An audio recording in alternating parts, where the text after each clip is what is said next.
오늘 이 시간에는 우리가 히브리서를 또 들어가게 되는데 예전에 히브리서를 읽으신 분들, 추구하신 분들, 라이프 스타디 읽으신 분들, 그리고 뭐 이런저런 방식으로 성경 공부를 하신 분들이 계시다면 또 이번 이 성경 세미나를 통해서 지금의 그리스도, 현재의 그리스도, 현재의 히브리서, 지금의 히브리서, 더 전진된 방식으로 우리에게 열려진 히브리서 안으로 우리가 들어가기를 원합니다. 제가 그림을 그리겠습니다. 오늘 이 메시지를 함축하는 그림입니다. 이것을 제목을 제가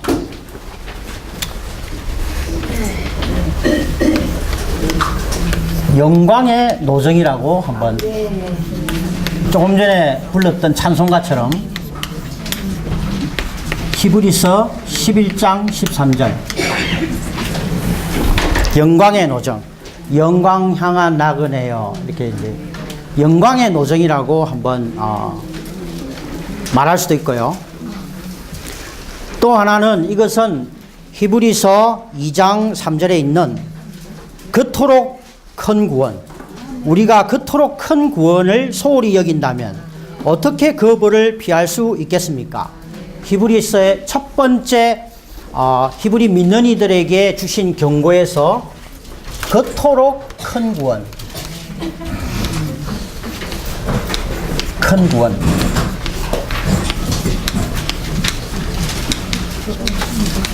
(2장 3절) 이 그림이 이 영광의 노정의 그림이고 그토록 큰 구원, 이것은 또한 믿는 이들이 추구하고 우리가 가고 있는 영광의 소망,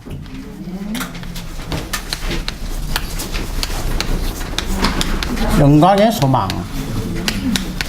골로새서 3장 4절. 이거 안 보이면 쉬는 시간에 적으십시오. 골로새서 1장 27절. 죄송합니다. 1장 27절. 예, 안 보이실 겁니다. 쉬는 시간에 적도록 안배를 하겠습니다. 우리가 먼저 봐야 될 것은 이 하나님이 계십니다. 하나님.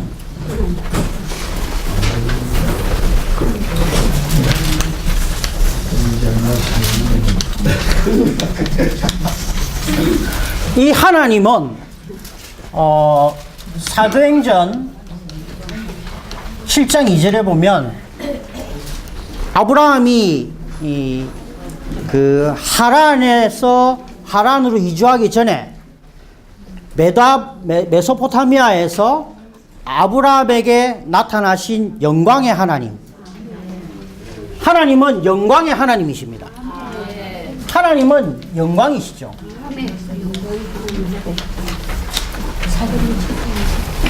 하나님은 영광 가운데 계시고 영광의 하나님이시고, 이 하나님에게는 영원한 목적이 있습니다.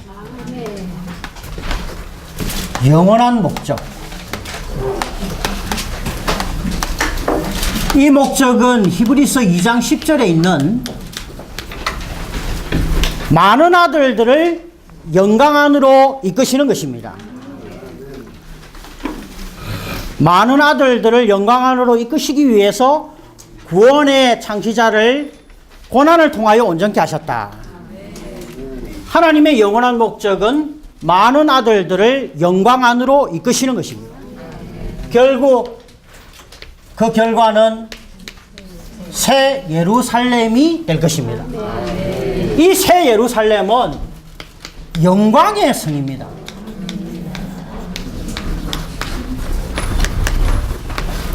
새 예루살렘은 영광의 성이죠. 결국 많은 아들들을 이끌어서 영광의 성이 되게 하는 것이 하나님의 영원한 목적입니다. 이 성은 하나님의 단체적인 표현인 것입니다. 이 새 예루살렘을 보면 계시록 4장 3절에서 이 계시록 4장에는 하나님의 보좌의 광경을 우리에게 보여주는데 이 계시록 4장 3절에서 앉으신 이의 모양이 벽옥 같고 이렇게 말씀하십니다. 계시록 마지막 부분이 21장 11절에서는 그 성에는 하나님의 영광이 있고 이 성에는 하나님의 영광이 있고 성의 빛은 가장 귀한 보석과 같은데 벽옥과 같고 하나님의 보좌에 앉으신 이가 벽옥입니다. 그 빛이. 그리고 이 성의 빛이 벽옥인 것입니다. 그래서 이 성은 영광의 성이고 하나님의 단체적인 표현이고 하나님의 영광의 확대인 것입니다. 이것이 하나님의 목적이지요. 이 목적을 위해서 하나님은 주 예수님을 이 땅에 보내셨습니다.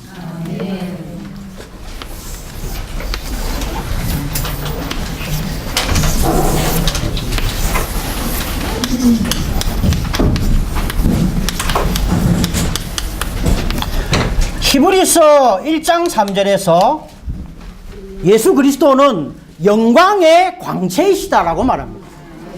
히브리서 1장 3절. 이 주 예수님이시죠.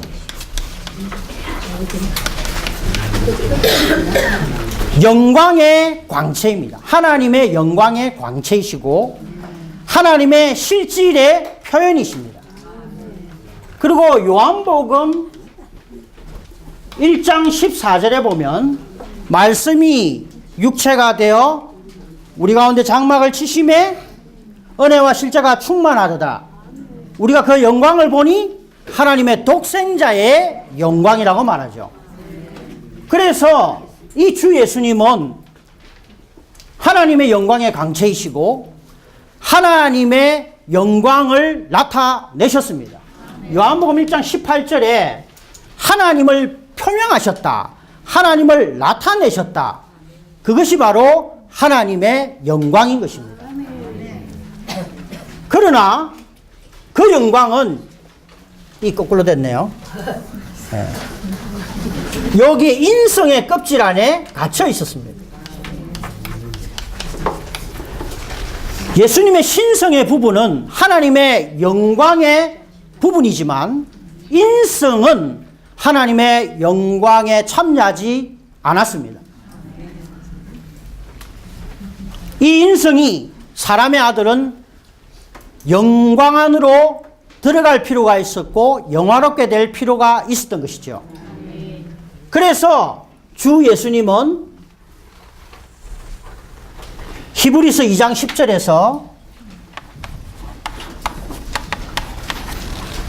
2장 10절에서 이 예수님은 고난을 통하여 온전케 될 필요가 있으신 것입니다. 그래서 예수님의 33년 반의 인생은 고난의 인생이었습니다.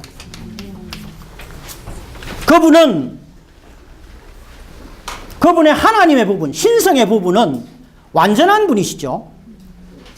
그분은 온전케 될 필요가 없습니다. 그러나 이 인성의 부분은 고난을 통하여 온전케 됨으로 하나님의 영광 안으로 들어갈 필요가 있었죠. 그래서 히브리서 2장 10절에서는 이 구원의 창시자를 고난을 통하여 온전케 하셨다라고 말하고 있습니다. 그분은 여기 누가복음 15장 50절에 보면은 그러나 내에게는 받아야 할 침례가 있는데 이것이 성취되기까지는 내가 얼마나 답답하겠습니까? 그분은 십자가에 못 박혀 죽어야 되는 그 침례, 이 강, 그전에는 요단강에서 침례를 받았지만 그분의 일생이 하나의 침례의 강이었고, 이 십자가라는 이 하나의 큰 침례를 통하여 그분은 죽음과 부활을 통과하여 하나님의 영광에 들어가게 되신 것입니다.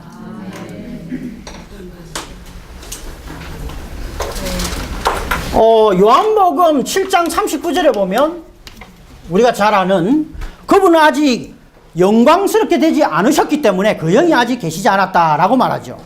죽음과 부활을 거치셨지 않았기 때문에 그분은 아직 영광스럽게 되지 않으셨던 것입니다. 요한복음 13장 31절에서 이런 말씀이 나옵니다. 이제는 사람의 아들이 영광스럽게 되었고 하나님도 사람의 아들 안에서 영광스럽게 되셨습니다. 주 예수님의 인성의 부분은 고난을 통하여 온전케 되고 이 강을 건너고 고난의 강을 건너서 요단의 침례의 강을 건너고 십자가의 강을 건너서 결국 죽음과 부활을 통하여 이 인성, 사람의 부분이 하나님의 영광 안으로 들어가신 것입니다. 그래서 지금은요, 우리 찬송가 845장에 보면 영광 안에 한 사람, 주 예수라고 말합니다. 지금 하나님의 영광 안에 있는 오직 유일한 한 피조물, 한 사람이 있는데 그분이 바로 주 예수 그리스도이십니다. 그분은 영광 안에 들어가셨어요. 그래서 이분이 구원의 창시자이시고 개척자이신 겁니다. 히브리서 2장 10절에 그분이 창시자입니다. 최초로 들어가신 분이에요. 그래서 그분은 구원의 창시자이고 구원의 개척자이십니다. 혼자서 이 고난을 통과하여 그 강을 건너서 하나님의 영광 안으로 들어간 것입니다. 영광이라고 말할 때 오늘날 그 그리스도 정교회나 이태리나 또는 그 유럽에 가면은 예수님 머리 뒤에 이렇게 둥그런 그 후광, 그것은 바벨론에서 온 태양신 숭배 사상에서 오는 겁니다. 그건 영광이 아닙니다. 그렇다면 부처님 뒤에도 있고 공자님 뒤에도 있고 영광은 그런 게 아니라는 거죠.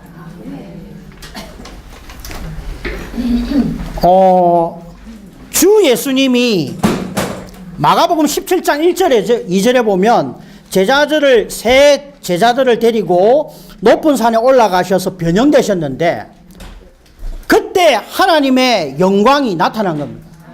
영광은 어떤 무슨 광채가 쫙 비치는 게 아니에요. 주 예수님이 영광스럽게 되실 때 하늘로 올라갈 때 하늘에서 무슨 빛이 광채가 확 비치는 그것은 아주 종교적인 관념인 것입니다. 모세도 호렙산에서 하나님을 볼 때 얼굴에 하나님의 영광이 잠시 머물렀습니다. 그러나 이 주 예수님은 변형산에서 영광을 잠시 보여주셨는데 그분의 존재 자체가 변형되셔서 빛을 발한 겁니다. 이 영광에 대해서는 우리가 어떻게 정의할 수 없지만 우리는 그러한 성경 구절을 통하여 약간 엿볼 수가 있는 것이죠.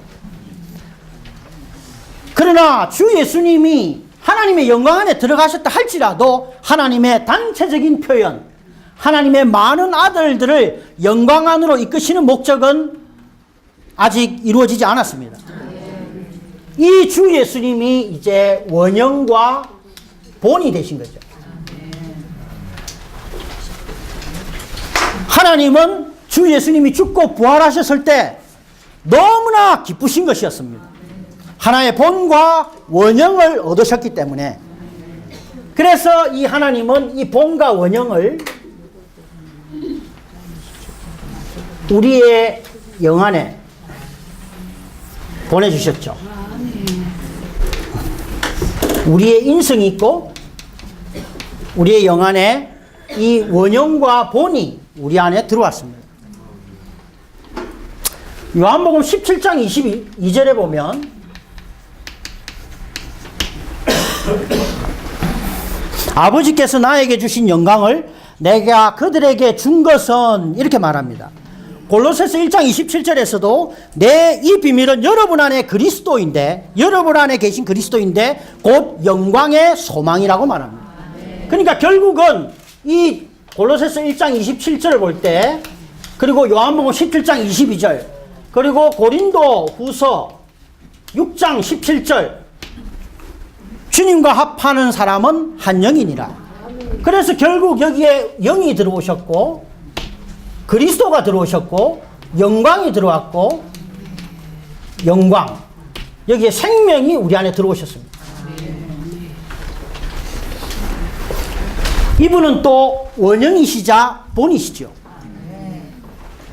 요한복음 17장 22절에 근거해 볼 때 우리에게 영광을 나눠 주셨습니다. 구원받은 많은 믿는 이들은 그들 안에 영광을 소유하고 있는 것입니다. 자, 그러나 그걸로 끝나는 게 아닙니다.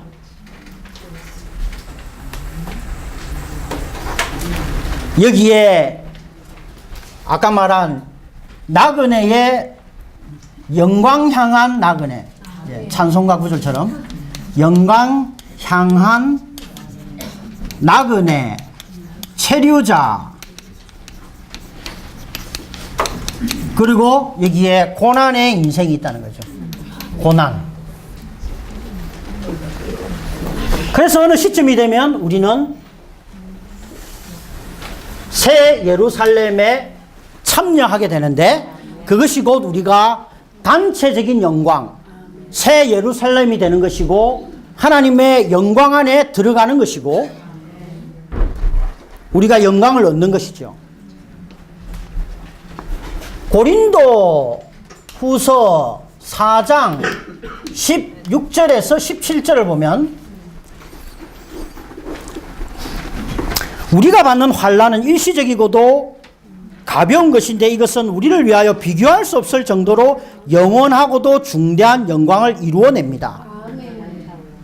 오늘날 우리의 인생 가운데 질병 안에 있는 질병의 고난, 가난의 고난, 핍박의 고난, 남편의 고난, 자녀의 고난, 많은 생각지도 못한 우리가 계획하지도 않은 그러한 고난들은 결국 우리를 중한 영광 안으로 이끌기 위해서 하나님이 안배하신 온전케 하는 도구인 것입니다.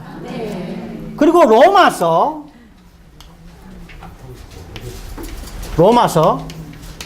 8장 17절 18절에 보면 아주 놀라운 구절이 있는데, 자녀들이라면 또한 상속자들이며 그리스도와 함께하는 공동 상속자들입니다. 만일 참으로 그렇다면 우리는 그리스도와 함께 영광을 받기 위해 그리스도와 함께 고난을 받아야 합니다. 나는 현재의 고난을 장차 우리에게 나타날 영광과 비교할 수 없는 것으로 여깁니다. 이 구절을 우리가 보는 것은 우리는 어느 날 영광을 받게 될 텐데 그리스도와 함께 받게 됩니다. 우리는 고난을 겪고 있는데 오늘날 그리스도와 함께 고난을 받아야 합니다.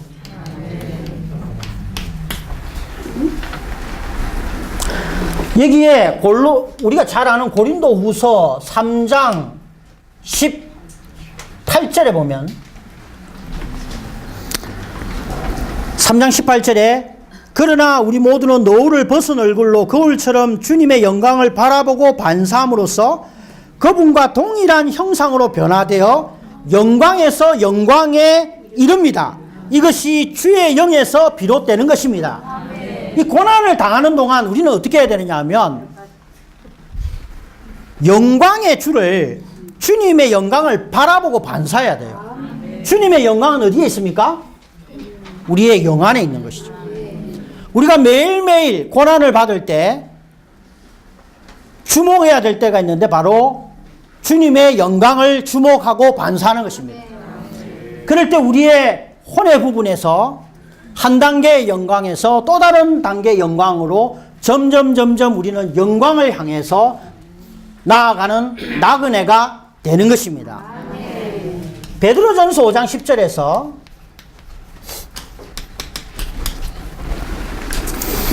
베드로전서 5장 10절에서 그분의 영원한 영광 안으로 부르신 분께서 잠시 동안 고난을 받은 여러분을 직접 온전하게 하시고, 고난은 우리를 온전하게 하고요, 견고하게 하시고 강하게 하시며 털을 튼튼하게 하실 것입니다. 오늘 우리에게 고난이 있다면 그것은 영광 향한 나그네에게 필요한 필수적인 지참물입니다. 그것은 우리를 영광 안으로 이끌고 우리를 경고케 하고 우리를 온전케 하고 우리를 강하게 하고 틀을 튼튼하게 하는 하나님의 도구인 것입니다. 결국 우리는 살후 1장 10절, 데살로니가 후서 1장 10절에서 그날에 주님께서 오시면 주님은 그분의 성도들 안에서 영광스럽게 되실 것이며, 골로새서 3장 4절에서 그리스도는 우리의 생명이십니다. 그분께서 나타나실 그때에 여러분도 그분과 함께 영광 가운데 나타날 것입니다. 결국 우리는 그분이 오실 때에 영광에 참여하게 되는데 그리스도와 함께 참여하게 됩니다. 그래서 이 그리스도는 구원의 대장이시고요, 구원의 원수이시고, 구원의 주이시고, 구원의 인도자이십니다.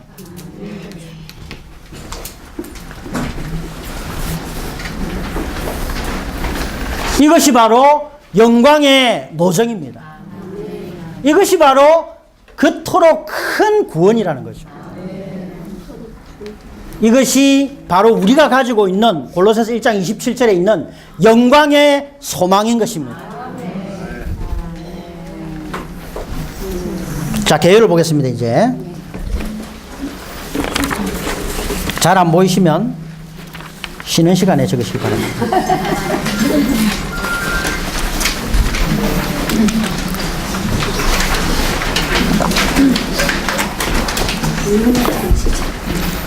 제가 이미 핵심을 다 교통했기 때문에 천천히 읽어 나가면서 부족한 부분들을 보충하도록 하겠습니다. 구원의 창시자, 성경에 나타난 영광의 참 의미. 로마자 1번, 구원의 창시자. A, 하나님께서 많은 아들들을 이끄심. 1. 만물이 하나님을 위하여 있음. 하늘과 땅과 만물. 이것은 이 모든 적절한 환경은 하나님을 위하여 있는 것입니다. 결국 우리에게 주어진, 우리가 이 한국에 살고 어느 동네에 살게 되고 어떤 남편과 결혼했고 어떤 자녀를 두게 된 것은 다 우리를 많은 아들들로 영광 안으로 이끄시기 위한 하나님의 안배인 것입니다. 만물이 하나님을 통하여 존재함. 만물이 존재하는 그것은 하나님을 통하여 존재하고 있는 것입니다. 만물 가운데 있는 많은 아들들, 결국 모든 만물은 많은 아들들을 위하여 존재합니다. 많은 아들들인 우리가 하나님의 창조의 중심이라는 것을 알아야 합니다. B번, 고난을 통하여 예수를 온전케 하심.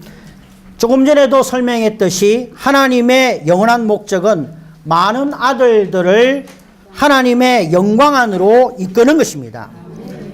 그래서 하나님은 모형을 준비하셔야 됐죠. 자격을 갖춘 구원의 창시자를 예비하셔야 했습니다. 그래서 히브리서 2장 10절에서 고난을 통하여 이 주님을 온전케 하심으로 준비하셨습니다. 예수님은 육체 되시기 전에 온전하고 완전한 분이셨습니다. 그분은 온전케 될 필요가 없는 분이시죠. 그러나 그분에게는 사람이 겪는 고통의 체험이 없으시고요. 구원의 창시자가 될 자격이 없으십니다. 그분은 육체 되셔서 33년 반의 고난을 겪으시면서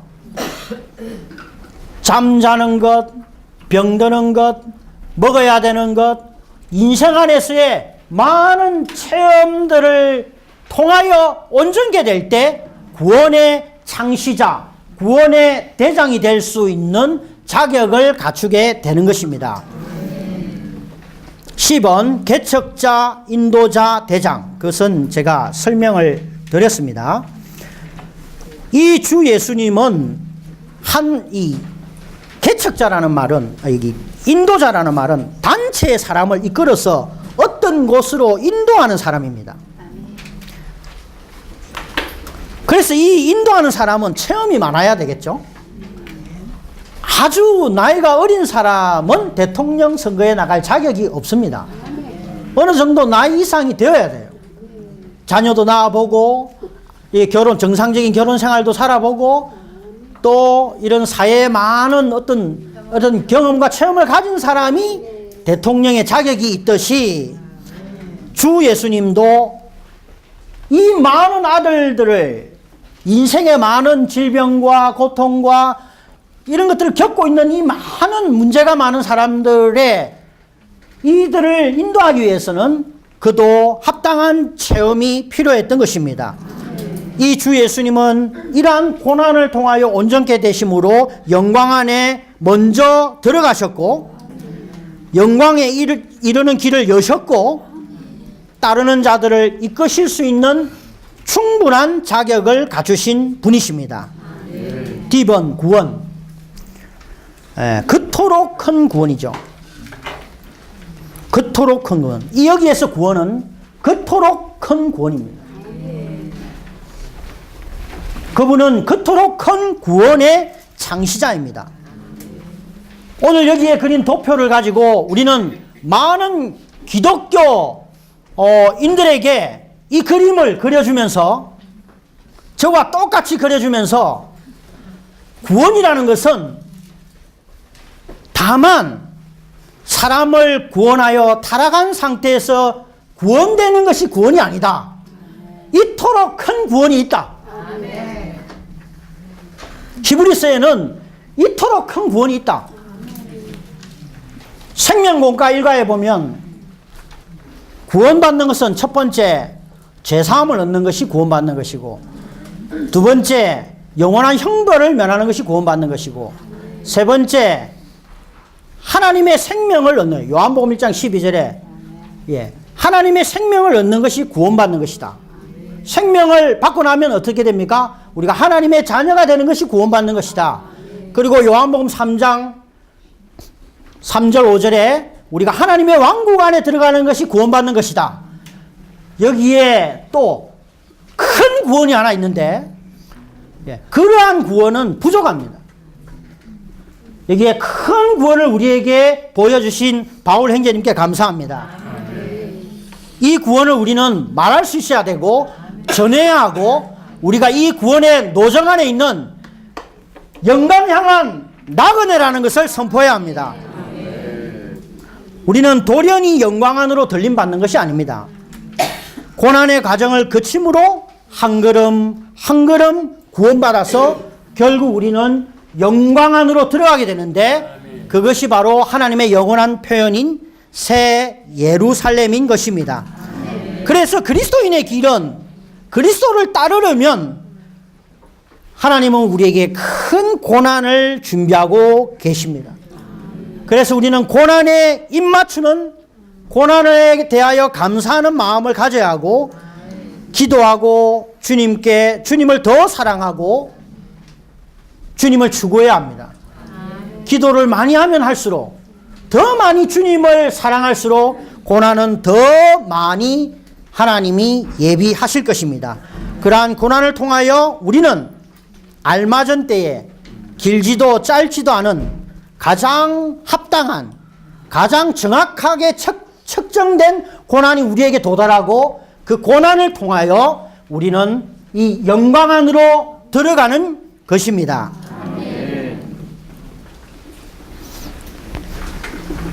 자, 로마서 2번. 성경에 나타난 영광의 참 의미. A. 영광. 하나님의 나타나심. 영광은요, 요한복음 읽어보면, 주님이 사람들은 자기의 영광을 구하지만 하나님의 영광을 구하지 않는다. 사실, 우리가, 이 성경 안에서 쓰는 영광은 뭐 사람이 올림픽 경기에서 어떤 금메달을 받아서 내가 영광을 얻었다 할 때 그 영광이라는 단어와 다른 의미입니다. 이 영광은 이해하기는 어렵습니다.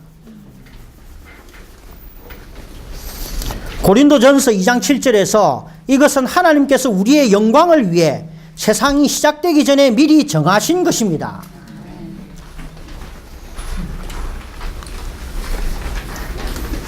하나님은 예정하셨습니다. 세상이 시작되기도 전에, 창세전에 미리 정하셨는데 우리가 모두 이 영광에 들어가도록 정하신 것입니다. 데살로니가전서 2장 12절에서 그분 자신의 왕국과 영광 안으로 여러분을 부르신 하나님께서 이렇게 말합니다.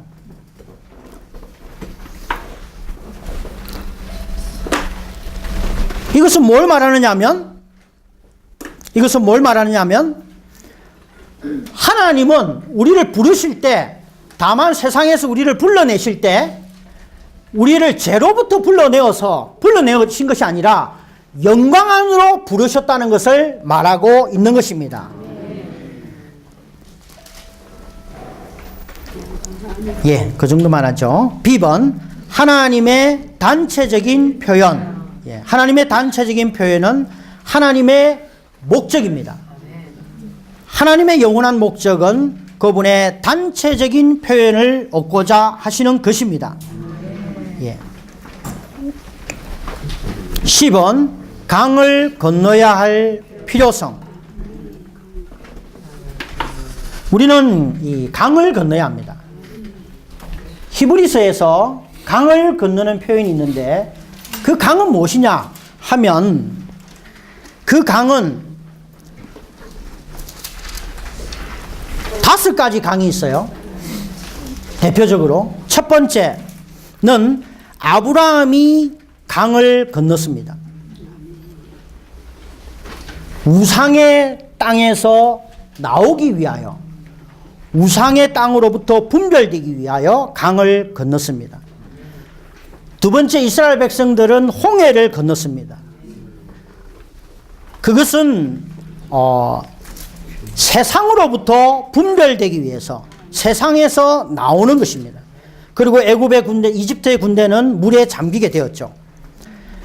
세 번째 강은 요단강이었는데 그것은 자아에서 벗어나서 성전을 건축하기 위하여 강을 건넜습니다.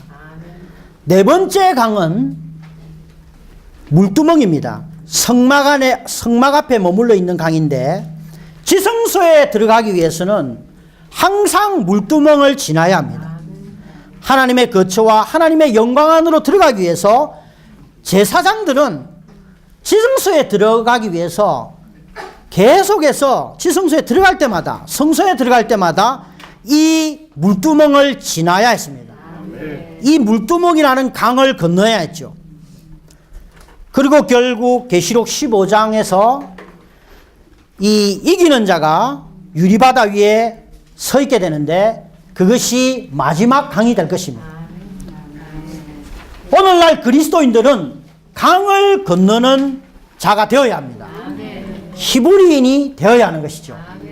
예. 강이라는 것은 분별되는 것이고 하나의 목적, 영광에 이르는 목적을 향해서 우리가 계속해서 그것을 건너가야 합니다. 주 예수님은 33년 반의 인생을 사실 때 그분이 받은 이 고난의 강을 건너셨습니다. 물론 요단에서의 요단강의 침례의 강과 죽음의 강을 건너셨지만 그것은 이 두 가지 큰 표징이지만 그분은 하나의 강을 건너셔서 계속해서 건너는 분이시고 그분은 강을 건너서 영광 안으로 들어가셨고요. 오늘날 우리도 우리의 본이요 원형이신 우리 안에 생명이시고 영광의 소망이신 그분과 함께 강을 건너야 합니다. 강을 건널 때 성전이 건축되고 성전에 하나님의 거처 안으로 들어가게 되고 하나님의 영광 지성소 안으로 들어가게 되는 것입니다. D번 강을 건너는 목적. 강을 건너는 목적은 성전을 건축하기 위한 것입니다. 이 성전은 하나님의 거처고 하나님의 단체적인 표현이며 하나님의 영광이 충만하죠. 사실 이스라엘 백성들이 성전이었습니다. 물질적인 성전이 아니고 이스라엘 백성들이 성전이었습니다. 하나님의 영광이 이스라엘 백성을 영광으로 충만케 한 것이죠. 2번 강 건너의 뜻.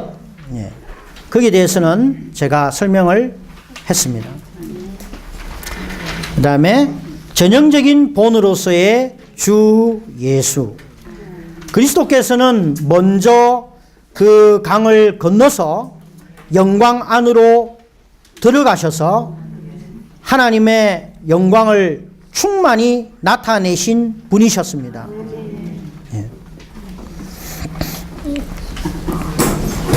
그분은 영광 안으로 들어가신 첫 번째 사람입니다.